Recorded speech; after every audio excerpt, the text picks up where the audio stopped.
Sirullah, Jatullah, Sejabang bayi. Begitu. Masih ingat ya? Masih hafal? Iya, ya itu hanya kata-kata itu yang suruh hafal, padahal itu masih banyak. Cuma tulangnya doang ya gibi gitu. Sebesar apa, Bu? Ya ikan emas lah. Ikan emas tuh.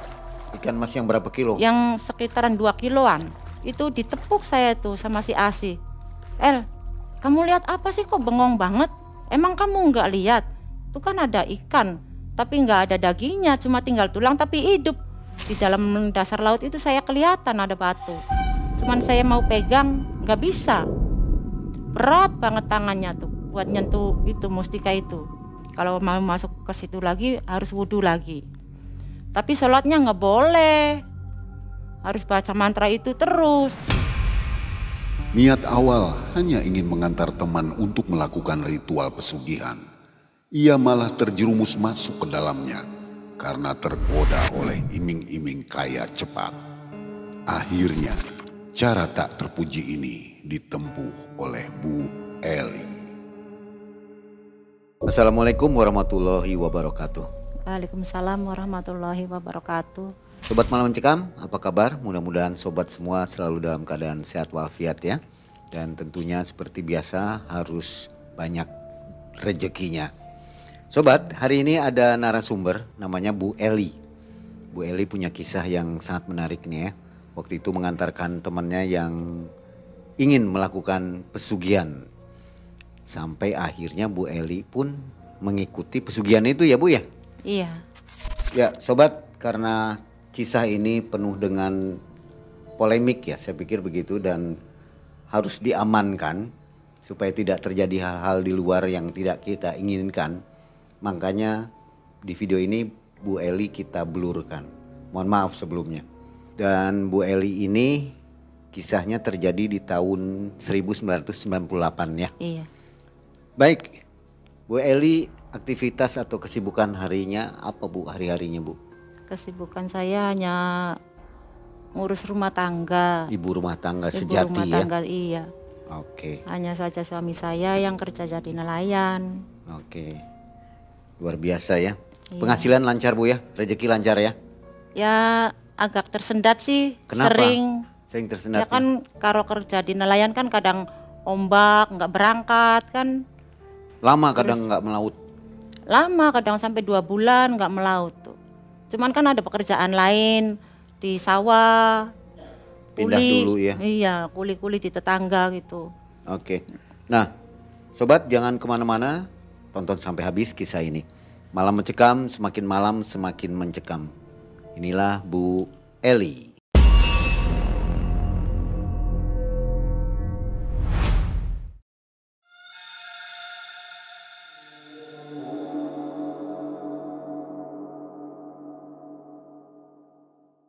Iya, begini Mang Ea, saya punya cerita di tahun 1998. Pada waktu itu saya lagi kesusahan uang, pokoknya serba susah lah, nyari nafkah itu susah banget. Pas kebetulan hari Jumat itu mertua saya lagi nyangu, istilahnya apa ya, masak nasi. Masak nasi, terus saya lagi motong-motong sayur di belakang. Itu saya lagi motong sayur juga sambil melamun. Hari ini saya udah ada sayur, dapat makan, nanti besok dari mana lagi mikir-mikir begitu terus setiap hari. Pas itu ada yang ngetok-ngetok pintu. Tok tok tok tok tok.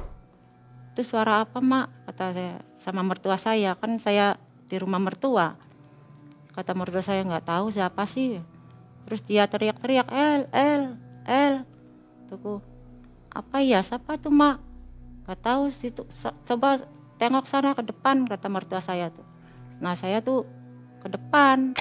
Nah pas saya buka, lah kok si Asi, saya bilang, ada apa sih kok kamu mukanya begitu hancur?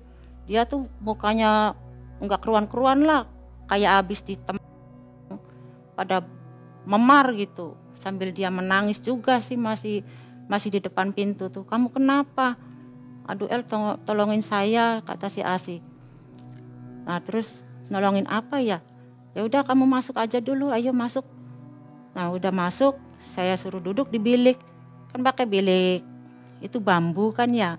Dulu kan masih rumahnya juga gubuk reot. Belum pakai genteng, masih gubuk kecil lah, masih berdesak-desakan. Saya juga kadang tidurnya di bawah, nggak di amben tuh. Nah pas itu si Asi cerita sama saya mau cerita banyak katanya. Emang kan kenapa?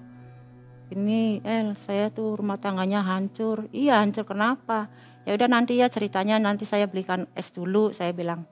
Ya udah, saya keluar cari es. Saya bilang nih esnya. Terus langsung dia minum. Tenangin dulu, kamu diem. Setelah kamu udah tenang, pikiran kamu tenang, kamu baru cerita. Kalau kamu cerita sambil nangis saya nggak suka, saya bilang. Karena nanti cerita kamu itu nggak saya respon. Ya udah katanya. Nah pas dia udah istirahat, saya ke belakang lagi nerusin masak. Pas udah masak, saya udah matang semua, saya suruh makan si Asi itu. Ini sih, udah kamu makan dulu ya, nanti udah makan kamu cerita sama saya. Dia mau makan, udah makan, dia cerita. Gini El, kamu mau nggak nemenin saya katanya. Kemana? Ya kemana aja lah pokoknya. Saya harus bisa dapat uang kembali. Cuman saya nggak mau kerja ke luar negeri lagi. Dengan cara apa? Saya bilang. Katanya saya itu dikasih alamat sama bibi saya yang dari Rengas Dengklok. Alamat apa? Cari pesugihan. Itu.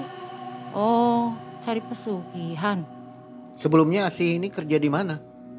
Di luar negeri. Jadi TKI? Dari TKW. Iya. Dia itu sudah bolak-balik 3 kali kerjanya. Saya kan bilang, loh kamu kan udah punya rumah, udah punya sawah, terus kemana? Ya justru itulah El, kata si Asi itu. Jadi gini Mang jadi dia cerita panjang lebar ya sama saya. Katanya dari awal dia ngeluarin uang untuk suaminya itu pura-puranya buat kerja ke Jakarta. Minta duit lagi 500.000 katanya buat ongkos kerja ke Jakarta. Akhirnya buat judi. Itu habis 2 hari. Pulang dia, minta lagi sama si istrinya. Kalau istrinya membantah, dia langsung ditembak. Itu katanya, saya tuh udah ampun banget katanya. Jadi hartanya si Asi ini sudah habis begitu? Habis semua. Oleh suaminya? Sama suaminya itu. Awalnya digadein sawah. Itu nggak tahu si Asinya. Nggak tahu si Asi sawahnya digadein itu. Sampai-sampai nggak bisa nebus, akhirnya dilepas. Udah habis. Nah pas itu tinggal nggadein surat tanah rumah. Udah habis lagi, udah nggak bisa nyetor ibaratnya. Bulanannya itu kan harus nyetor ke bank tuh. Setiap bulan udah nggak bisa nyetor, baru dia frustasi.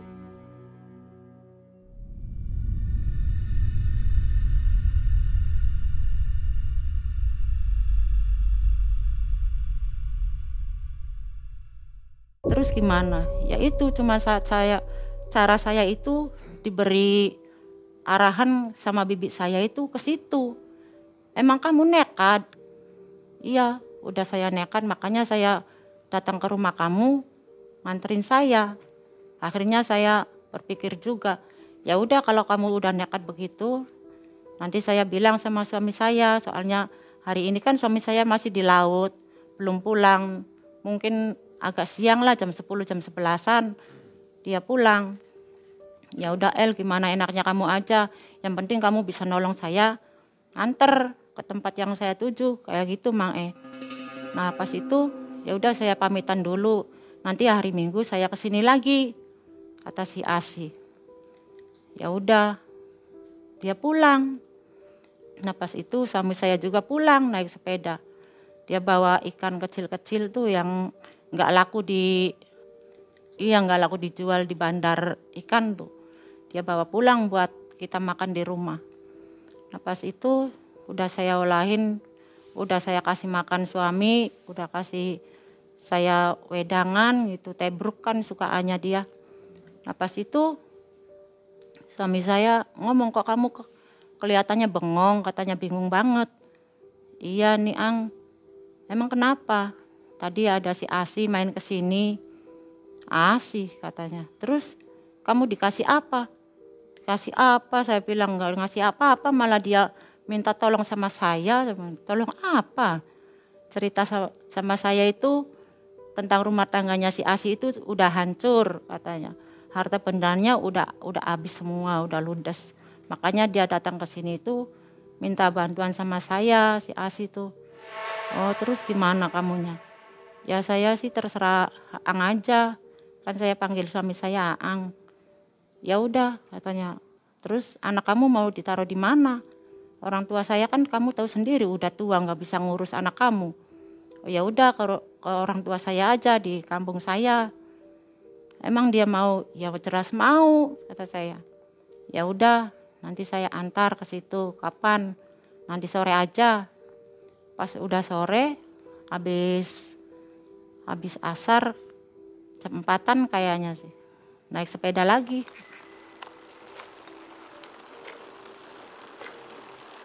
Saya assalamualaikum Mak. Waalaikumsalam. Lah El, kok kamu tumben kesini? Iya Mak, saya kangen sama emak. Padahal ada maunya sih. Oh ya udah saya juga seneng El kamu main kesini. Mana anak kamu itu sama bapaknya? Oh ya udah suruh kesini. Aku itu Nok sama nenek salim dulu. Terus anak saya salim sama orang tua saya tuh. Terus saya cerita sambil meprekin itu padi. Saya ceritain begitu-begitu. Cuman masalah si Asi nggak saya ceritain.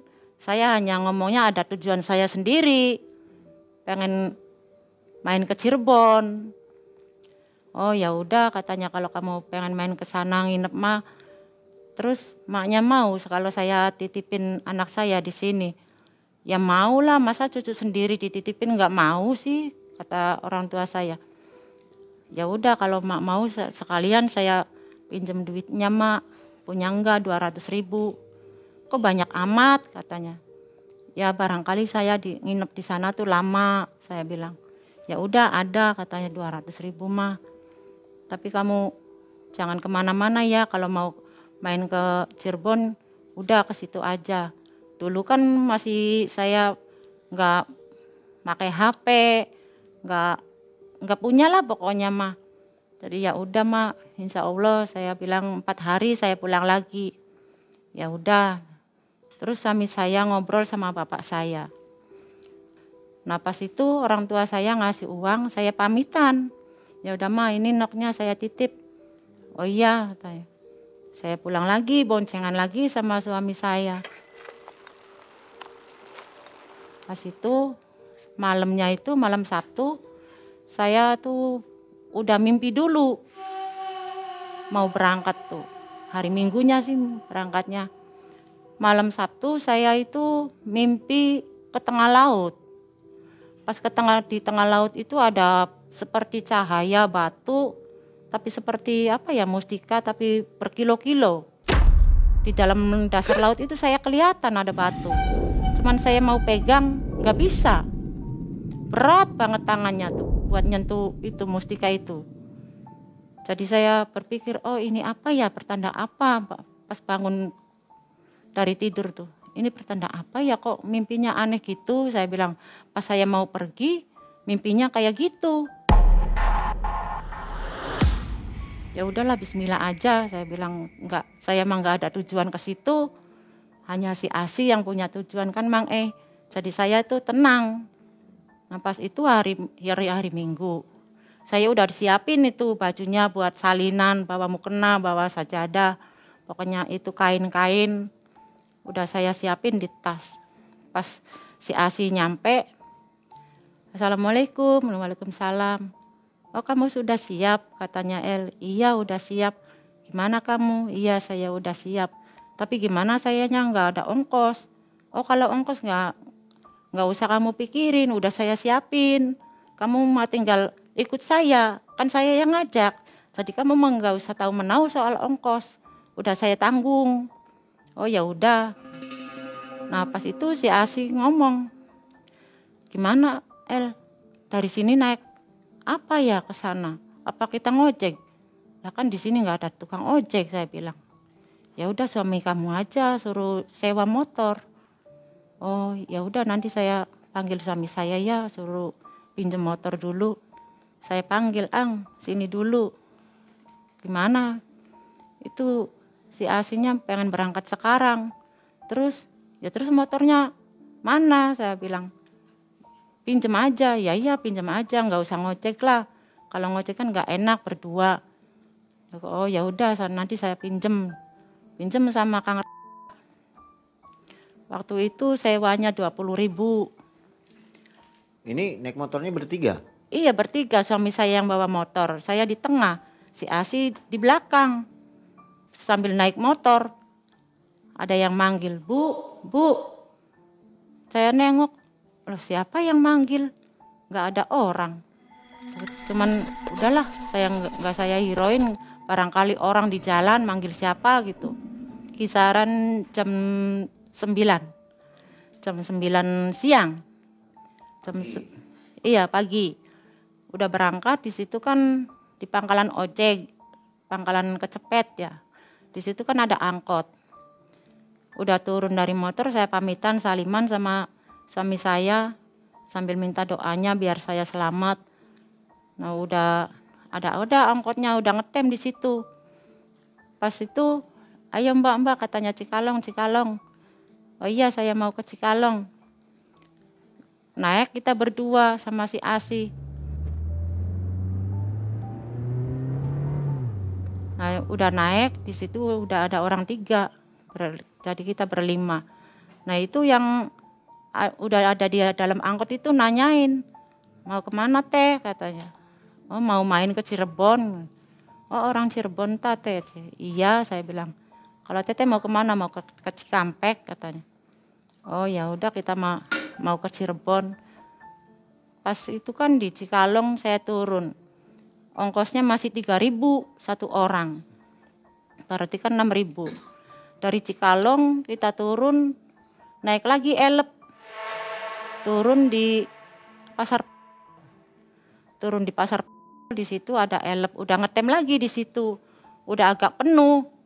Jadi yang di belakang masih kosong, yang di depan juga masih ada bangku yang masih kosong 1. Jadi kita di Elep itu nggak berdampingan sama si Asi, Mang E. Saya yang di belakang, si Asi yang di depan. Udah El kamu yang di belakang aja katanya biar saya mau dapat angin. Oh ya udah, jadi saya nggak sempat ngobrol itu di mobil tuh, nggak sempat ngobrol. Cuman di belakang itu tetap ada yang manggil terus, Bu lagi, kayak gitu terus. Saya tengok lagi ke belakang, nggak ada, kan di belakang cuma kaca. Tapi suara ini tuh sama seperti yang kita naik motor di perjalanan tadi. Suara perempuan? Suara perempuan. Lagi-lagi sampai pas di situ naik dari sampai ke apa namanya ya, ke pasar. Pas di situ pasar kan kita turun berdua. Ongkosnya satu orang 15.000, berarti 30.000 kita berdua. Pas di situ saya nanya sama orang situ, ya kebetulan saya kan nggak sekolah ya, jadi nggak bisa baca tulis tuh Mang E. Kata si Asi, tanya aja katanya arah jalan ini tuh di mana. Tanya sama orang situ, itu katanya kalau mau ke situ naik ojek aja Neng katanya. Jadi saya naik ojek sama si Asi, itu 1 motor 1, nggak boleh berdua sih. Kan kalau berdua nanti yang lainnya nggak dapat bayaran. Jadi nggak boleh kita 1 motor berdua tuh, jadi 1-1. Kita naik, si Asi naik. Pas itu Mang E sampai nyasar. Jadi si tukang ojeknya juga itu belum tahu wilayah itu. Belum tahu daerah itu tuh yang kita tuju sama si Asi itu Mang E. Jadi kita nanya lagi, ini udah sekian jauhnya sampai 1,5 jam masa nggak nyampe-nyampe. Kata si bibinya si Asi, bilangnya cuman hanya 1 jam naik ojek. Kok ini sudah 1,5 jam, belum nyampe juga. Nah pas itu udah kita nanya aja, Mas, nanya aja kalau nggak tahu. Oh iya teh katanya, nanya aja ya. Pas itu nanya, kebetulan itu sudah kelewat jauh. Kelewat jauh katanya teh, kalau daerah itu mah belok lagi. Jadi gimana Mas? Ya udahlah nggak apa-apa, nanti saya antar katanya. Nah pas itu emang sih ditunjukin sama petunjuk yang kita tanya itu, nanti di situ ada gapura, namanya Pecanden Kilutung. Itu tanda aksaranya sih C, I gitu, Cilutung. Cuman kata orang situ dikatanya Kilutung. Kilutung. Pas itu di kanan kiri gapura itu emang ada ada patung-patung seperti lutungnya sih di kanan kiri gapura tuh.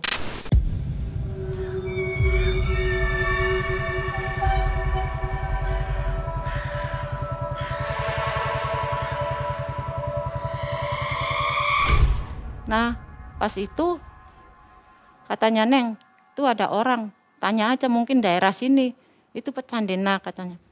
Oh iya Mas, makasih ya, berapa bayarannya? Ya udah 15.000 aja katanya, berdua itu 30. Ya saya kasih 30.000 berdua. Di situ ada ibu-ibu sama anaknya, nanya alamat rumah yang kita tuju itu sama Pak Kuncen, rumah Pak Kuncen itu. Katanya terus aja Neng ke gang ini terus lurus, nah terus belok kiri. Kalau udah ada gapura lagi seperti ini katanya, masuk. Nah terus belok kanan. Oh iya udah makasih ya Bu. Iya hati-hati ya Neng, semoga berhasil. Katanya begitu. Jadi orang situ sepertinya udah pada tahu bahwa Percaden itu tempatnya pesugihan. Jadi saya ya udah Bu makasih ya, doain aja. Iya moga berhasil Neng katanya. Saya telusuri terus jalan, kan nggak ada kendaraan ke situnya, jalannya kan sempit, cuma bisa bersaliban motor sama motor doang. Nah pas itu udah nyampe belokan, itu seperti lutung juga sih, tapi sebentuk kayak kucing. Itu udah malam atau siang? Masih siang? Udah sore. Mau maghrib gitu ya? Iya, udah mau maghrib kan kita berhenti dulu, capek kan. Nanya sambil nanya kan lama, ditanya begini begitu sama orang. Aku ning kono wis jam pira ya, sekitaran jam 5. Udah ditunjukin ke situ, udahlah saya capek lah. Kata saya bilang sih, kita berhenti dulu di sini. Ah nanggung katanya El. Masa sedikit lagi kamu udah nyerah katanya. Cuman perasaan saya pengen bantu temen, jadi saya semangat lagi. Oh iya, tujuan saya bantu temen, biar teman saya itu bisa sukses lagi. Jadi berangkat lagi.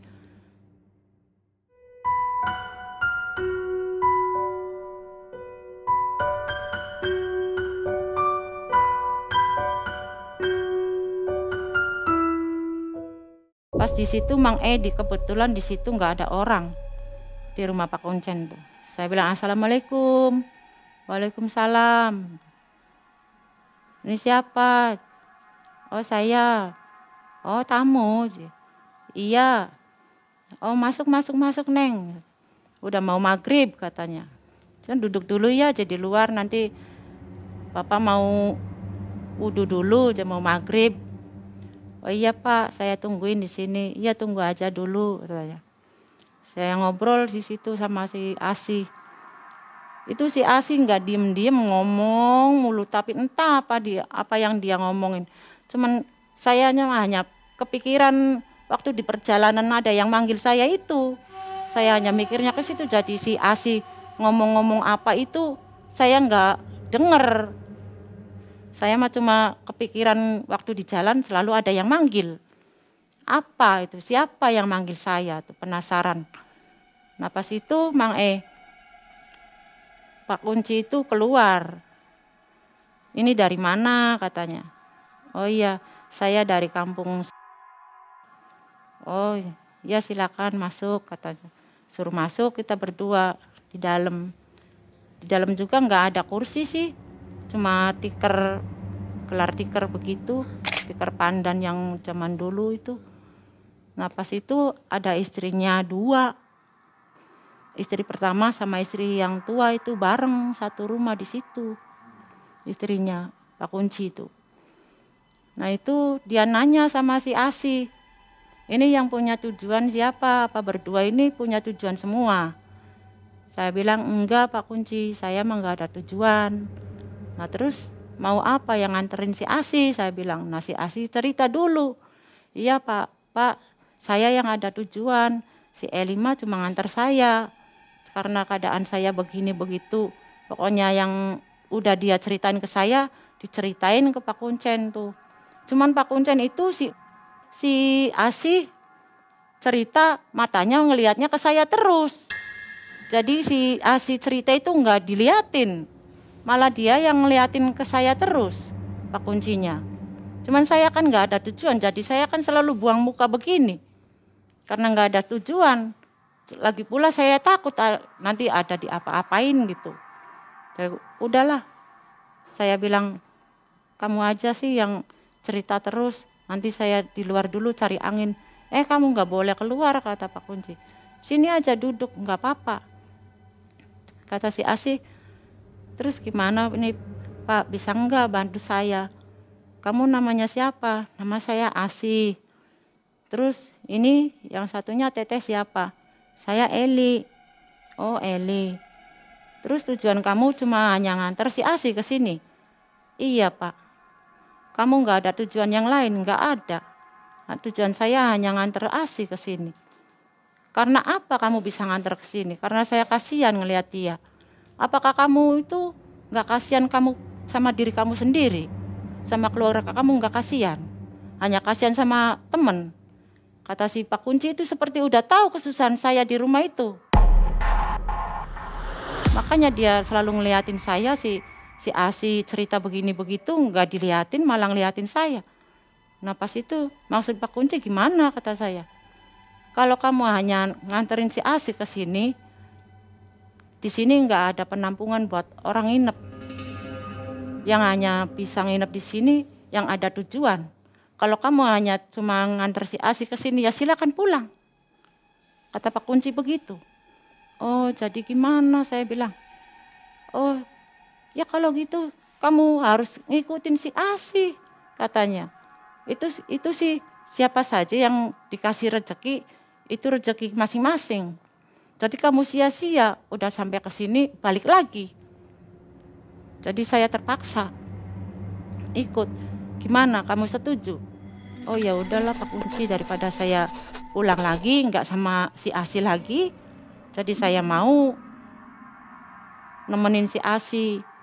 Ya udah kalau kamu sudah siap, kamu silakan ke belakang. Tengok di belakang itu ada kolam kecil. Nanti kamu lihat apa yang kamu lihat. Kata si Pak Kunci itu. Nah pas itu saya sama Asi suruh nengok ke belakang, suruh nengok kolam. Di situ kolamnya pakai ada eceng-eceng kecil-kecil, terus di belakang kolamnya itu ada pohon waru sama pohon seperti jawar yang kembangnya kuning-kuning itu banyak. Kan pada jatuh di situ di kolam. Dalam hati saya itu, kok suruh nengok kolam, emang ada apanya sih di kolam? Terus si Asi, kamu suruh lihat kolam itu, kolamnya mana? Ya itu kolamnya yang ada eceng-ecengnya. Oh itu kolam. Iya, emang apa saya bilang. Ya udah tengok, ada ecengnya doang. Masa ada ecengnya doang? Coba itu agak dibiak apa sih? Ya dibuka dikit gitu. Barangkali ada apanya di situ. Pas saya buka itu eceng-ecengnya tuh. Di situ ada ikan, tapi nggak ada dagingnya. Cuma tulangnya doang ya gibi-gibi gitu. Sebesar apa Bu? Ya ikan emas lah. Ikan emas tuh. Ikan mas yang berapa kilo? Yang sekitaran 2 kiloan.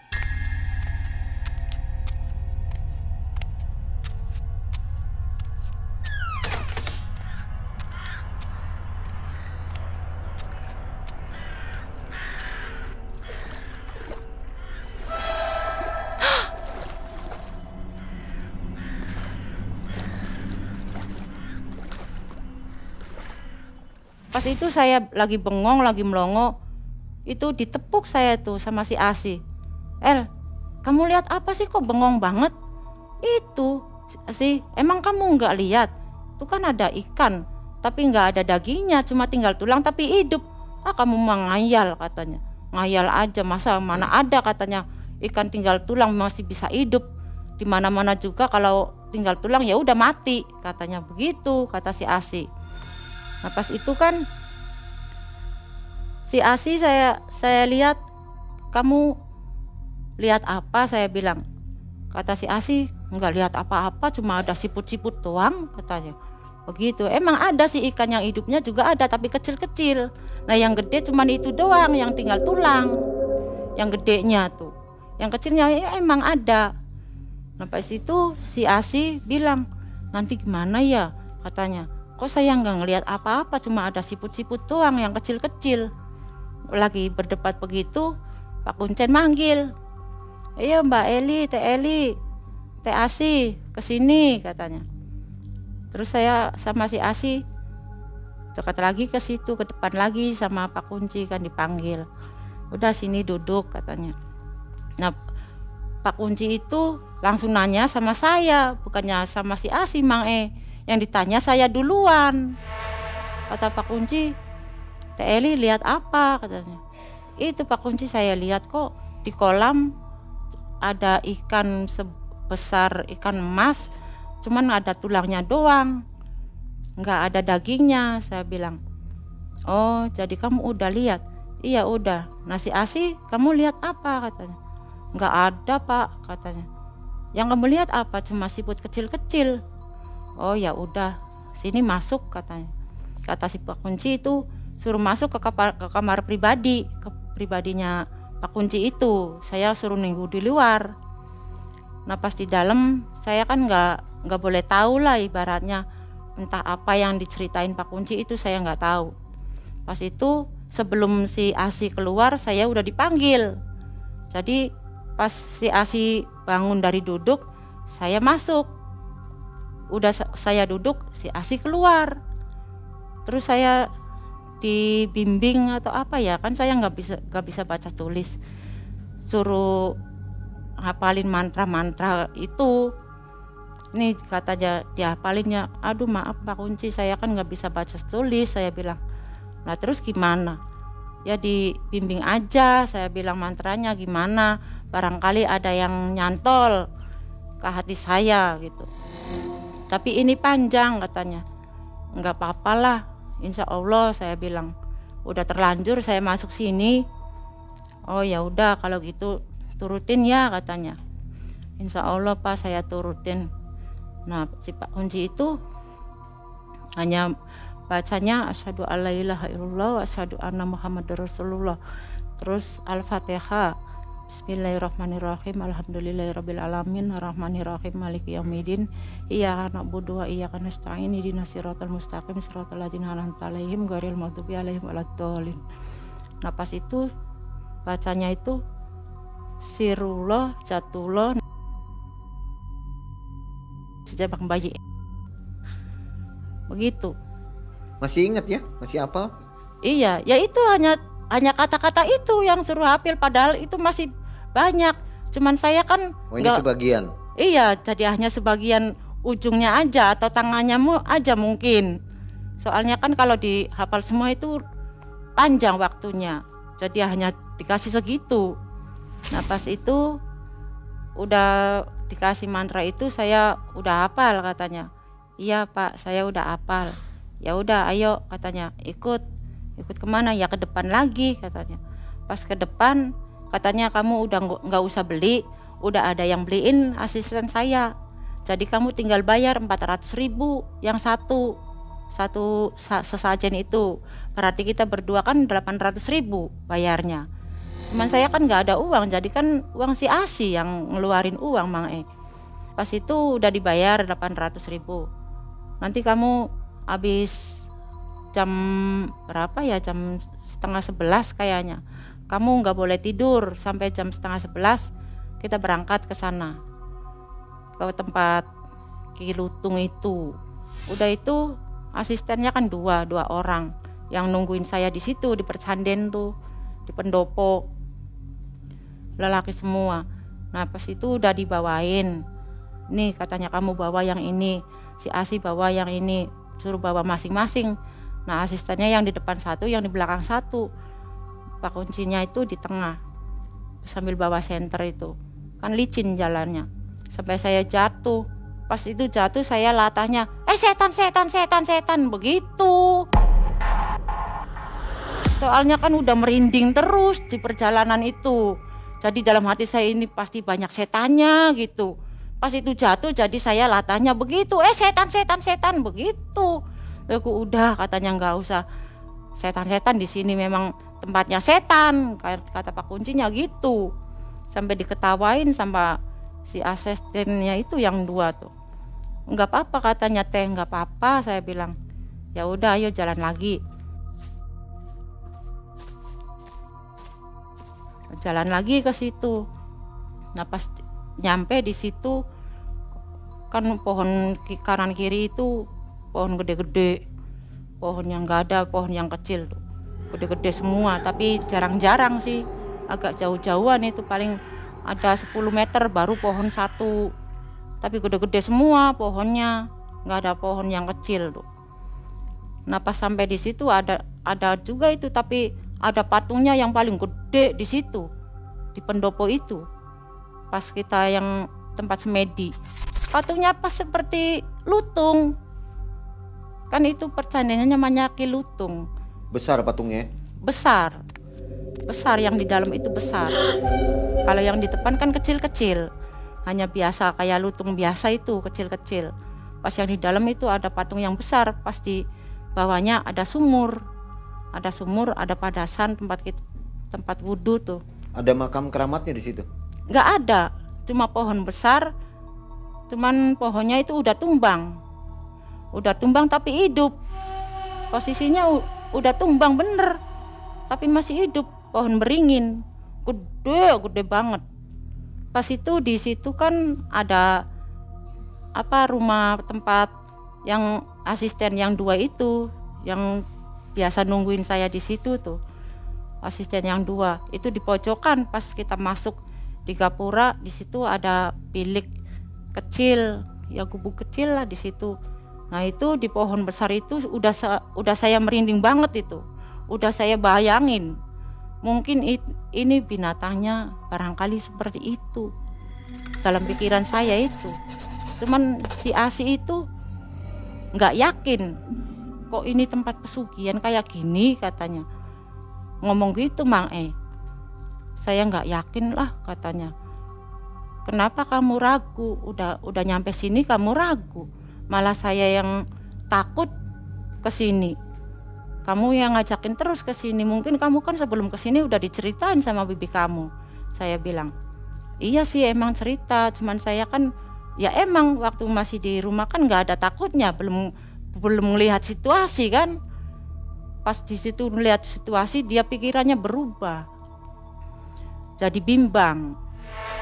Jadi saya juga yang nggak ada kemauan dari awal, ya apalagi saya kan nggak ada niat dari rumah juga.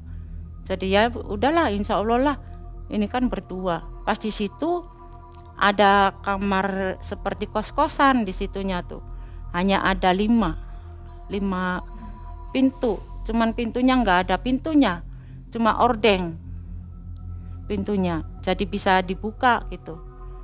Nah pas di situ sempit sih, ada semeter 2 mili doang, semeter lebih doang. Tempat pas kita duduk sama ngelendek begini, sama lonjoran gini tempatnya. Di situ di depan kita kan sesajen kita yang kita bawa, suruh taruh di situ.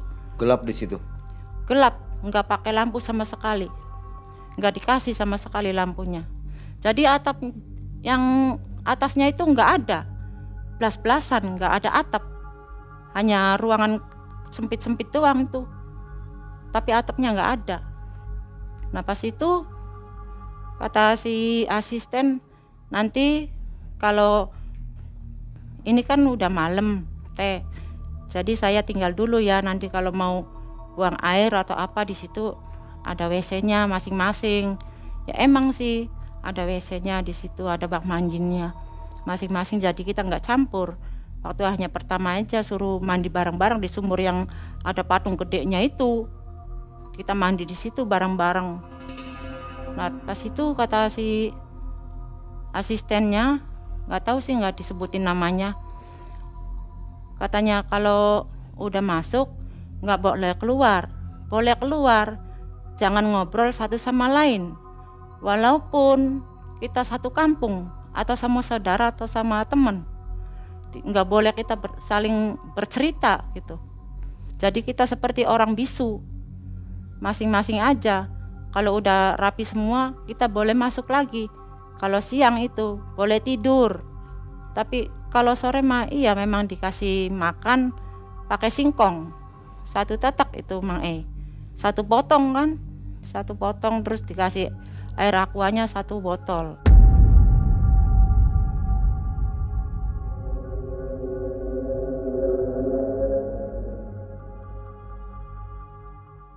Malam pertama udah merinding saya tuh, suruh bakar dupa jam 1, bakar dupa. Saya bakar di kelapa hijau itu, muter kan dupanya yang panjang-panjang itu, yang seperti orang Cina hiyo tuh, suruh bakar jam 1. Udah saya bakar, suruh suruh baca mantra-mantra itu. Udah saya langsung merinding, nggak kuat, sampai saya sesak napas, kena asap dupa, kena merinding. Jadi seolah-olah rahang saya itu nggak bisa ngomong, diem, ini kaku saking takutnya. Udah baru merinding aja itu. Belum ada yang datang ya? Belum. Nah pas jam 2 udah 1 jam saya baca mantra-mantra itu, udah 1 jam. Pas itu ada suara anak kecil, banyak banget, rame, pada berteriak-teriak, ada yang mama, ada yang papa, ada yang ibu, ada yang emak, ada yang minta tolong, ada yang seperti lagi mainan bola gitu. Ya pokoknya anak kecil sih gimana mainan gitu. Nah pas udah itu tinggal suara seperti burung ngak gitu. Itu sudah saya merinding banget, merinding, nggak berhenti merinding. Pengen tidur saya tuh, sampai saya rebahin gini, tetap nggak bisa tidur, masih kebayang, takutnya ada nongol di depan gitu. Jadi saya tetap aja lah melek, barangkali udah takdir saya, hidup mati saya udah di sini, saya udah pasrah gitu. Kalau Asih di ruangan mana? Asih di ruang sebelah saya. Sebelahan ya? Iya sebelahan, kan nggak boleh bareng, udah disekat-sekat kan kamarnya, jadi masing-masing satu kamar. Ada tembus suara dari Asih? Nggak ada. Dari Asih juga saya nggak denger. Saya ada apa-apa, Asih nggak denger. Sampingan itu padahal mah, bersampingan banget, dekat pisan. Menapas itu pas jam 4 ada suara seperti gitu. Itu saya udah nggak tahan. Cuman saya bismillah. Saya harus kuat, ini sebentar lagi subuh. Dalam hati saya itu, alhamdulillah pas udah pagi nggak ada suara lagi, saya udah plong, baru saya tidur. Matahari baru nongol antara jam 6-an lah, saya tidur, nggak keluar. Semalam nggak tidur sih, takut. Jadi paginya saya tidur. Nah bangun jam 2 saya ambil wudhu. Kan kalau udah keluar, masuknya harus wudhu dulu di padasan itu yang ada patung gedenya tuh. Kalau mau masuk ke situ lagi harus wudhu lagi. Tapi sholatnya nggak boleh, harus baca mantra itu terus. Nah pas itu Mang ya udah sore lagi, ya kan sore udah saya dikasih singkong sama Aqua, suruh buka sama asistennya Pak Kuncen itu. Ini teh pada buka katanya. Pas saya udah makan, perasaan saya kok nggak lapar. Jadi saya kasihin sama si Yasin, nggak mau saya bilang buat aja, saya nggak lapar, saya minta minumnya aja. Kenapa teh? Nggak apa-apa, saya bilang. Emang teteh kuat? Insya Allah saya kuat, saya bilang. Nah pas itu dibawa lagi, saya cuma ambil airnya doang 1 aqua. Nah pas malamnya lagi, baru juga jam 8, itu bau-bauan, warnanya bau, dari amis, dari wangi, dari sampai bacin, sampai seluruh bau-bauan pokoknya. 7 rupa bau, nggak berhenti-berhenti sampai pagi. Pas jam 1 itu baunya tuh seperti wangur, anyir gitu, amis-amis gitu. Pas itu saya lihat ke pojokan, kan ada ordengan itu yang kita tempat buang air kan. Di situ seperti ada bau yang lebat gitu. Saya bilang ada apa itu tadi ya. Cuman saya penasaran, saya deketin masuk ke kamar mandi. Pas di situ kok udah basah. Sedangkan saya kan belum pernah masuk ke kamar mandi.